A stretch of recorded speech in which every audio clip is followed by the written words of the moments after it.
जी अस्सलाम वालेकुम। अच्छा भैया, क्या हुआ है आपके साथ? सर्विस अस्पताल में कौन सी वार्ड सर में? मैं गैनी 2 में था। मेरी वाइफ का बड़ा ऑपरेट हुआ है। ठीक है, इको करवानी थी मैंने। सुबह 9-7 बजे के मैं उठा हूँ, कभी स्ट्रेचर ले रहा हूँ, मांग रहा हूँ, पैसे दे के मांग रहा हूँ।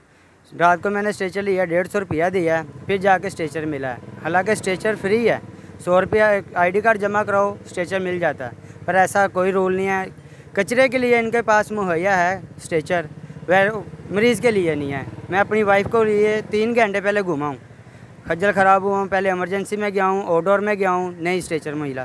फिर लास्ट मैंने अपनी बाइक लिया, फिर गैनी 2 में लेके गया हूँ। उधर से मैंने अपनी वाइफ को बिठाया, नीचे आया हूँ, नीचे से एम्बुलेंस करवाई है, लेके फिर मैं इधर आया हूँ मेडिकल 2 में। उधर से फिर मैंने वापसी एम्बुलेंस करवाई है, फिर मैं अंदर लेके गया हूँ। ये कि बहुत बुरा हालात है इधर, कि खुदा ही है कि मरीज़ों को तंदुरुस्ती दे। डॉक्टर तो बाहर निकाल देते हैं। मरीज का नाम क्या है? नीलम फरहान नाम है मेरे मरीज़ का। कितने दिन पहले आए? मैं पीर वाले दिन आया हूँ सुबह 6 बजे का। तो अभी तक ऑपरेशन भी नहीं? ऑपरेशन हो गया, बेटी हुई है माशाल्लाह मेरी तरफ। ये है कि ऑपरेशन के दौरान उनकी तबीयत ख़राब हो गई, सीरियस हालत हो गई थी। उसकी वजह से हम ये इमरजेंसी वार्ड में ले गए थे।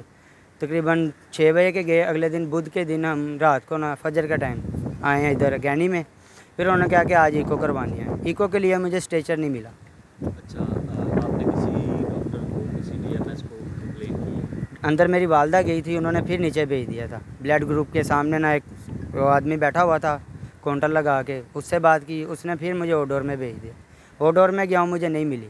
फिर लास्ट मैंने मोटरसाइकिल ली अपनी, अंदर गैनी 2 में ले गया हूँ। उधर से अपने मरीज़ को बिठाया मोटरसाइकिल पे, बड़ा ऑपरेशन हुआ। फिर भी उसे उसकी हिम्मत है कि वो नीचे मेरे साथ बाइक पे आई है। उधर से मैं लेके फिर इधर आया।